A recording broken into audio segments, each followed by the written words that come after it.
여러분 안녕하십니까? 빅제입니다. 여러분 저는 인류 역사에서 가장 큰 오점 중의 하나로 노예제도를 꼽고 싶습니다. 여러분은 어떻게 생각하십니까?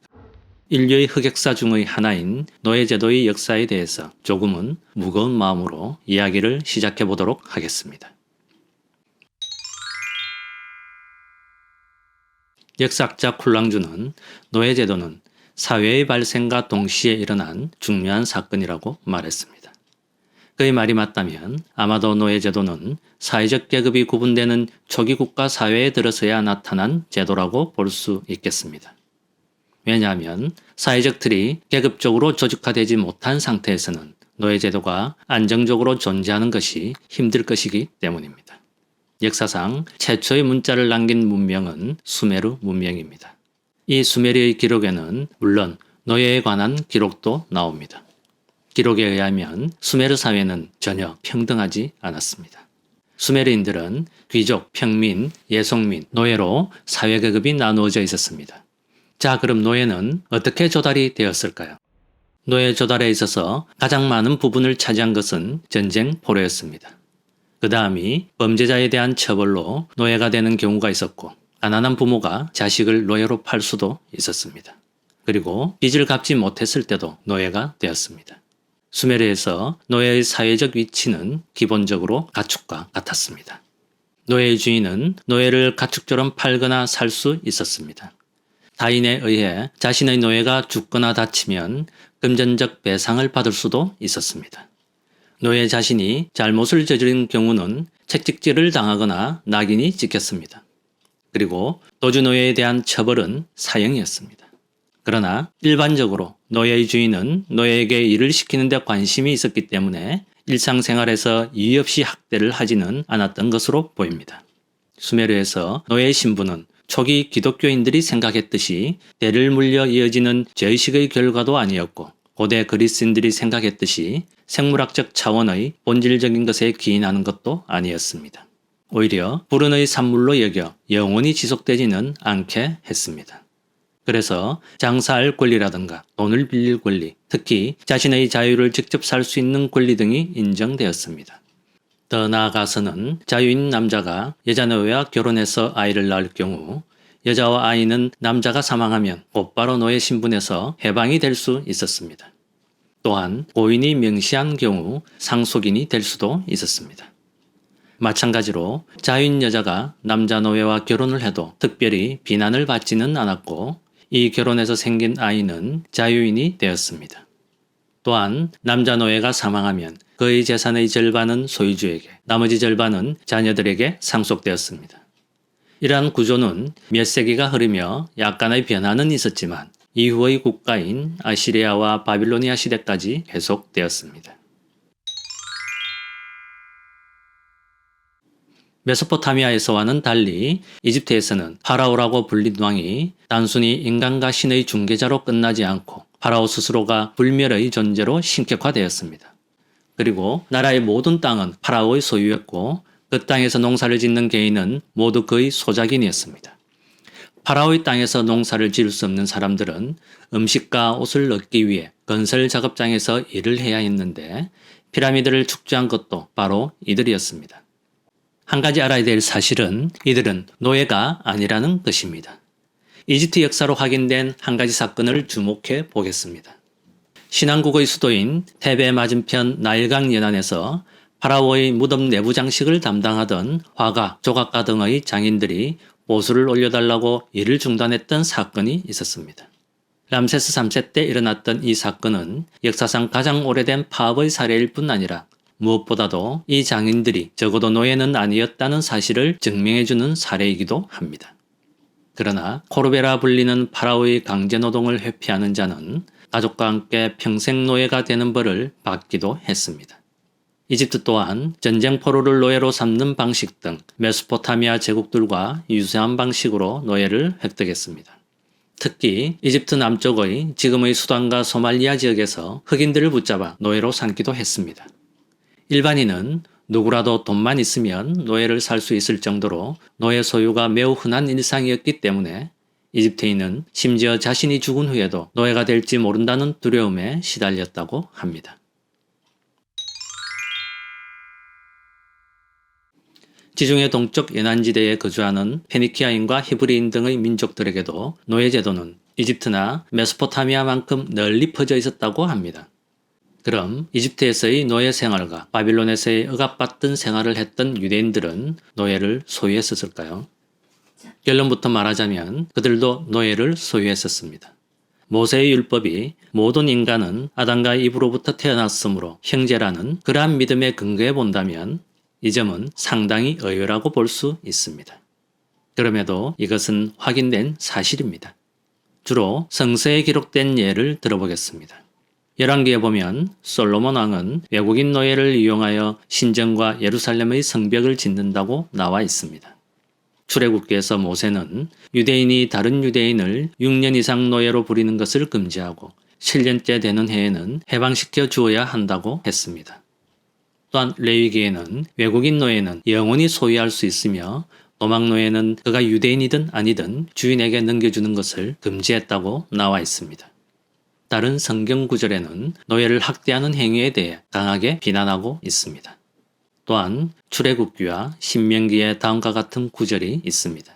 유괴범은 유괴한 사람을 팔아버렸든 잡아두었든 간에 반드시 처형하여야 한다라는 구절인데 이 구절에서 우리는 어린아이 유괴나 절도에 근거한 노예제도의 형태는 금지되었음을 알 수 있습니다.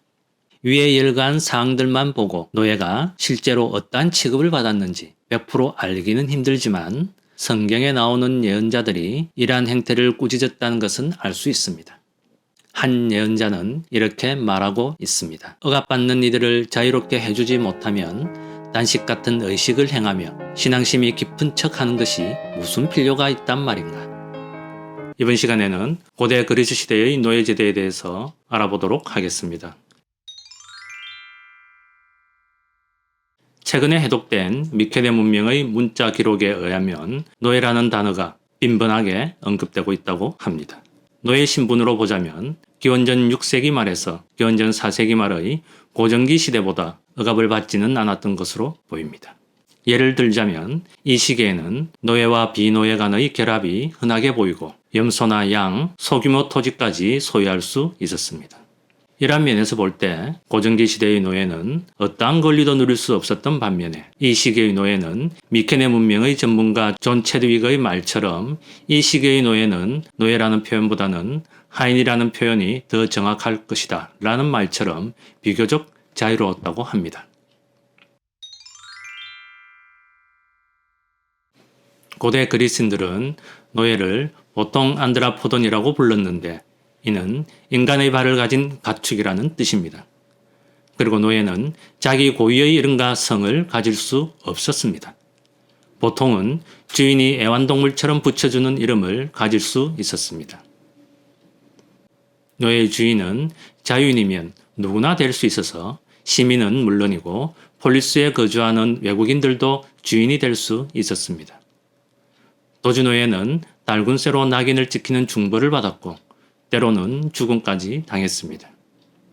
노예는 주인의 의사에 따라 개별적으로 양도될 수 있었습니다. 노예에게는 소유권이 없었고 가족을 꾸릴 권리가 없었습니다. 가족을 꾸린다고 해도 그 가족은 법적으로 효력이 없기 때문에 주인에 의해서 언제든지 해체될 수 있었습니다.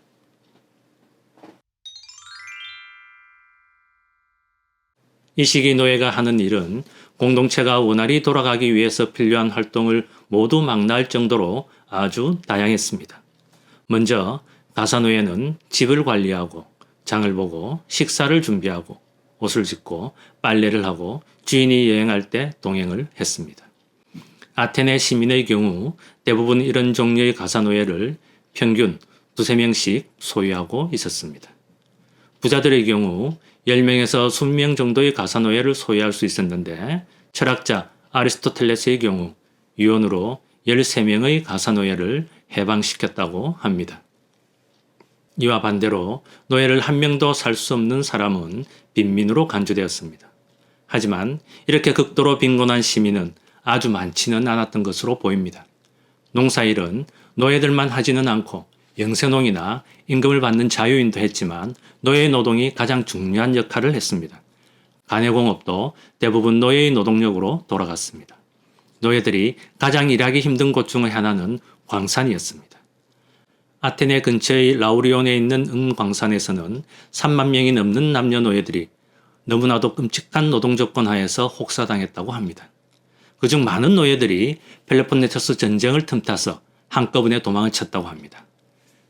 그 외에 다른 노예들은 은행일이나 해양 관련 일, 그리고 상업에 관련된 중요한 일을 맡았는데 기원전 4세기에는 부유한 상인들이 자기 노예에게 외국에서 이루어지는 상업거래에 대한 직접적인 결정권을 주는 경우까지 생겼다고 합니다.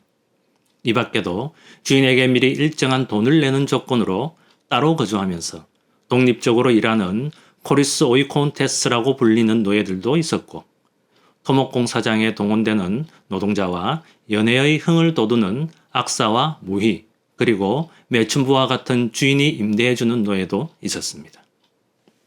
그리고 공무원 노예도 있었는데 이들은 사무원, 문지기, 감옥의 간수, 시장의 화폐 검사원 등 행정상의 거의 모든 일들을 했습니다.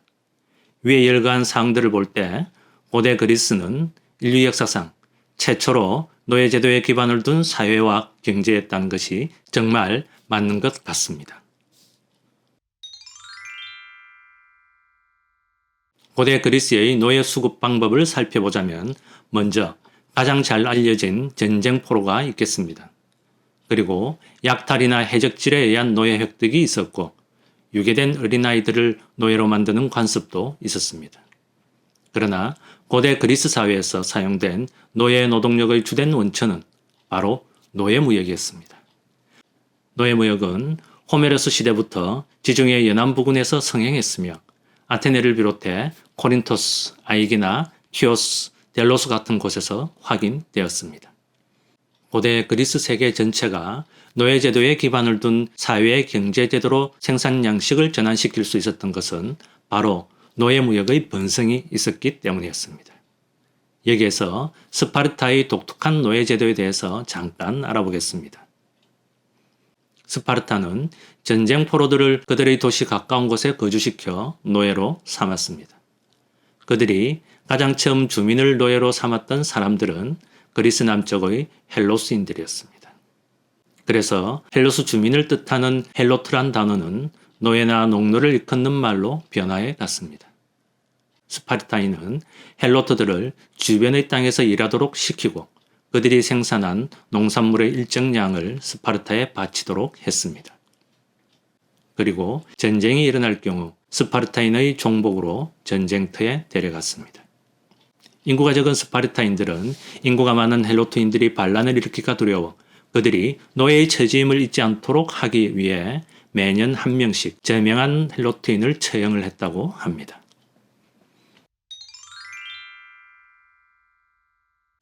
노예 해방은 기원전 6세기 말에 최초로 확인되고 기원전 4세기부터 증가했습니다. 크세노폰과 아리스토텔레스는 노예 해방이 노예들에게는 최고의 활력소가 된다고 생각을 했던 반면에 다른 이들은 노예 해방이 악습이라고 비난을 하기도 했습니다.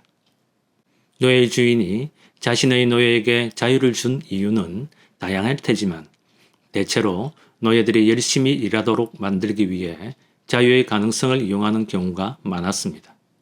기본적으로 노예의 해방은 주인이 허락을 해야만 가능했습니다. 하지만 어떤 노예는 돈을 모아 자유를 사기도 했는데 자신이 직접 만든 물건을 팔 수 있는 상점과 작업장 등에서 일했던 노예들에게만 가능한 일이었습니다. 자유를 살 만큼 돈을 충분히 모으지 못한 노예들은 그들이 직접 조직한 대출 공제회에서 모자라는 돈을 빌리기도 했습니다. 아주 드문 경우지만 소수의 특출한 노예에게는 그가 이룬 업적에 대한 감사의 뜻으로 자유가 주어지기도 했습니다. 노예 주인들은 때때로 임종에 가까운 노예에게 자유를 주거나 자신이 죽을 때 원하는 노예에게 자유를 주기도 했습니다. 해방 노예가 낳은 자식들은 자유인이 될 수 있었지만 해방되기 전에 태어난 아이는 부모가 자유를 사주지 않는 한 노예 신분을 벗어날 수 없었습니다. 우리가 확실히 알아야 할 것은 대부분의 노예 주인들은 자신들의 노예를 포기하지 않았다는 겁니다.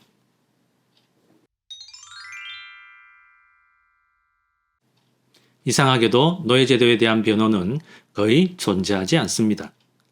고대 그리스에서 노예제도는 사회적 사실로 토론은커녕 숙고할 여지도 없는 주제였습니다.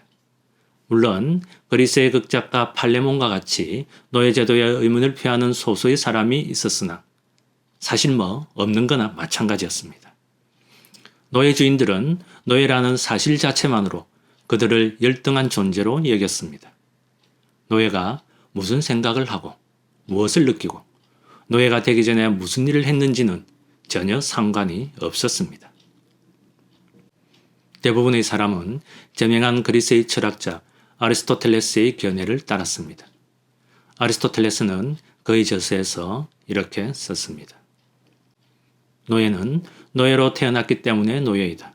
노예는 본성적으로 노예이다. 이러한 아리스토텔레스의 철학은 유럽인들이 아메리카 인디언과 흑인으로 구성된 이국인을 노예로 착취하는 가장 파렴치한 형태를 정당화하는 데 쓰이게 됩니다.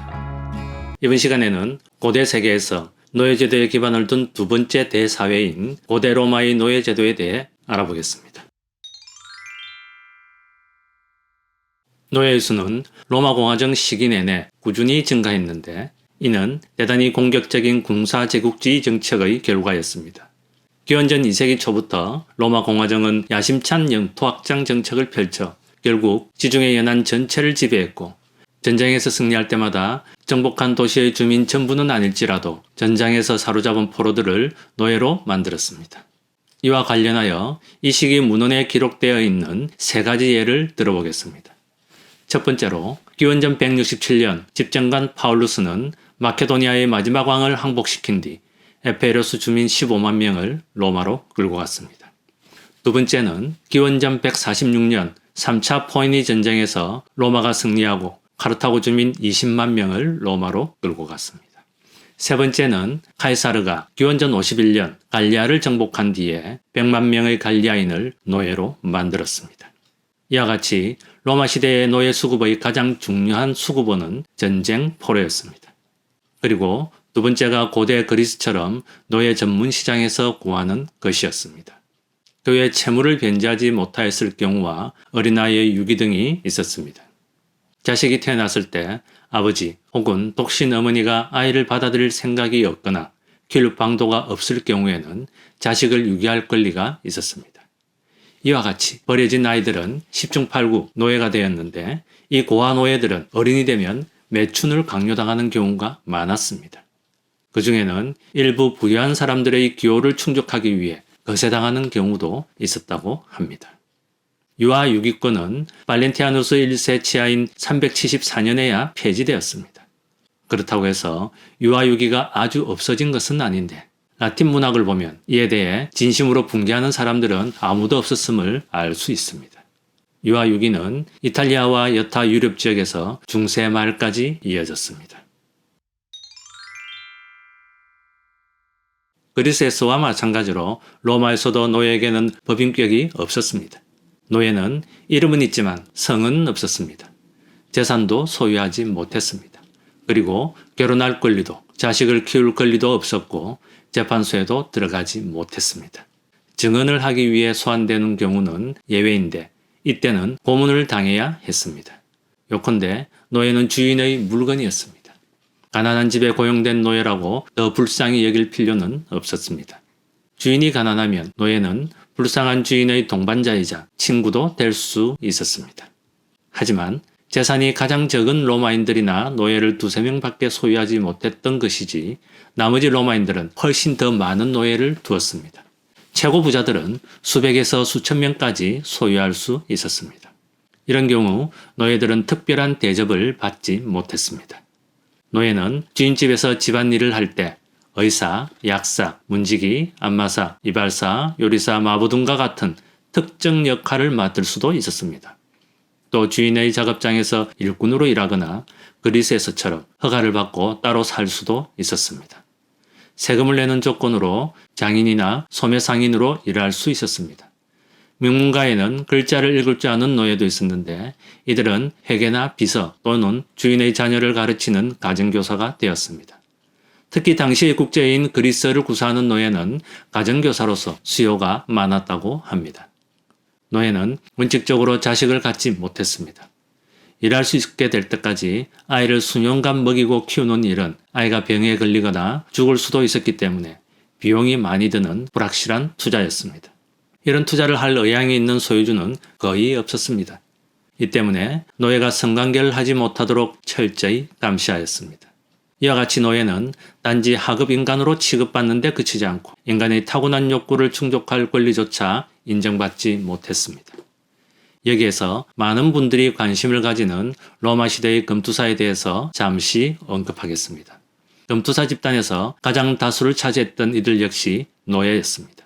제수나 지원자도 있었지만 그 수는 적었습니다. 검투사 시합은 로마에서 기원전 264년에 나타났는데 처음에는 부유한 집안의 장례식 때 유족이 마련하던 종교적 성격의 행사였던 것이 반세기가 지나자 집단 오락이 되었습니다. 검투사 시합은 로마를 포함해서 로마 문명권의 모든 사회에서 꾸준히 늘어나 로마 제국 말기까지 인기를 누리다 5세기 말에야 완전히 사라졌습니다.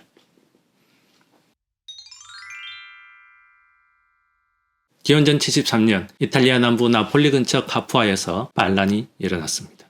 반란의 지도자는 트라키아인 스파르타쿠스로 그의 과거에 관해서는 알려져 있지 않습니다. 스파르타쿠스는 약 30명의 동료와 함께 검투사 훈련소에서 도망쳐 나온 뒤 탁월한 자질을 발휘해 수만 명의 노예를 규합해서 대단히 강력한 군대를 만들었습니다.